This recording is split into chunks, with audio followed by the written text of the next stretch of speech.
Well, hi everybody, welcome to The Firewall. I'm Bill Whittle.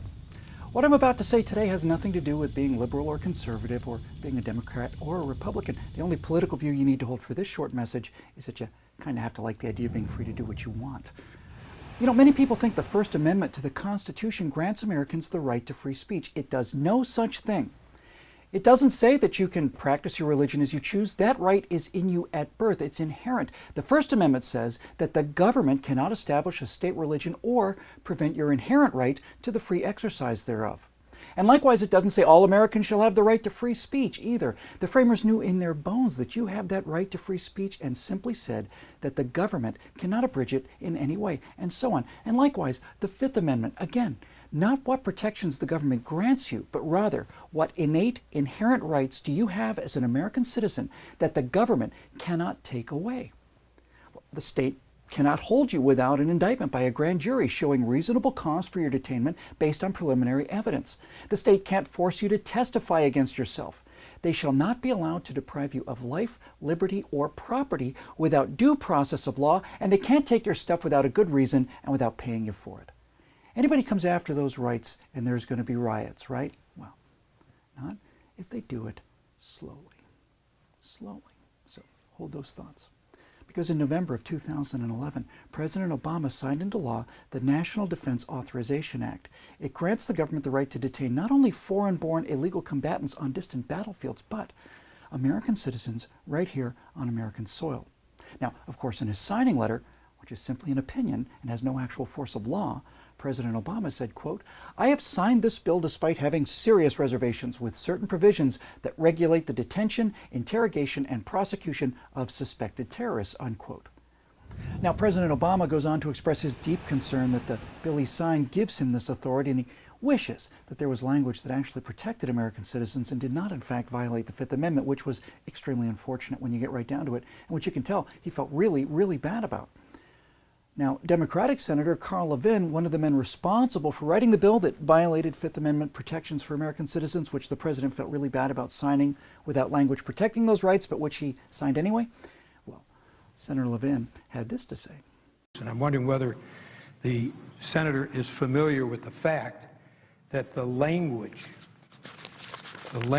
which precluded the application of Section 1031 to American citizens was in the bill that we originally approved in the Armed Services Committee, and the administration asked us to remove the language which says that U.S. citizens and lawful residents would not be subject to this section. Is the senator familiar with the fact that it was the administration which asked us to remove the very language, the absence of which is now objected to by the senator from Illinois? And just so you know that I'm not bashing Democrats here, at least not only Democrats, Republican frontrunner Mitt Romney had this extremely reassuring comment. There are a lot of things I think this president does wrong, lots of them. But I don't think he's going to abuse this power, and I know that if I were president, I would not abuse this power. So, the good news is, while the legal mechanisms are already in place to overturn our Fifth Amendment rights, it's all cool because both Barack Obama and Mitt Romney assure us that they will never, ever use this power. And no one else, even people not born yet, will never, ever, ever use it either, now that it's there forever. You know, we used to have a right in this country. Now we have an assurance. So why aren't we grabbing our muskets? Well, because unlike the British Army massacring unarmed civilians on King Street in Boston, there's been no actual harm done, not yet. It's all happening slowly, slowly. This administration has told Catholics that the new health care legislation means that they must provide contraception benefits by law. American citizens have to accept a government order in direct contravention of their religious beliefs or potentially face criminal prosecution. The First Amendment of the same Constitution that grants the government the power to write laws in the first place clearly states that they have no power to write such a law, but they did it anyway, and we did nothing. And both Democrats and Republicans passed a bill giving the president the right to have the military detain U.S. citizens on American soil without charges or an attorney indefinitely. And both the Democratic president and the Republican presumptive nominee agreed. The Fifth Amendment of the same Constitution that grants the government the power to write laws in the first place clearly states that they have no power to write such a law, but they did it anyway, and we did nothing again. So, if you have no First Amendment protections to defy the will of your government and no Fifth Amendment protections against unreasonable arrest and imprisonment, doesn't seem like things have to go slowly for a whole lot longer before they can arrest you for your opinion and hold you forever. These legal mechanisms are in place. They're in place now, today. You know, The Lord of the Rings resonates with people because it deals with the most important of issues. And one of those issues, the main one I think really, is the corrupting influence of power.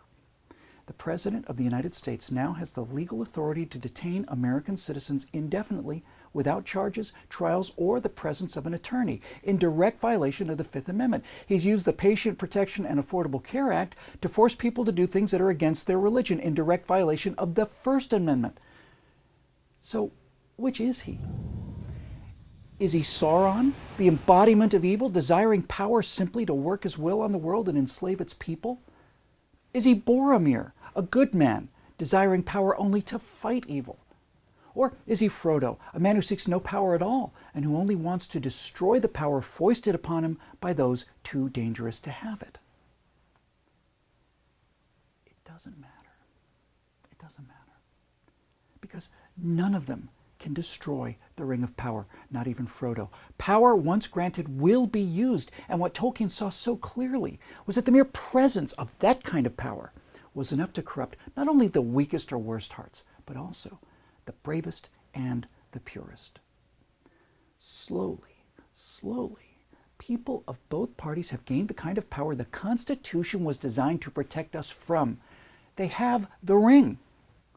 And we're running out of time.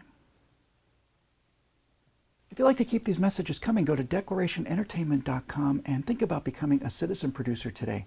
I'm Bill Whittle. We'll see you next time on The Firewall.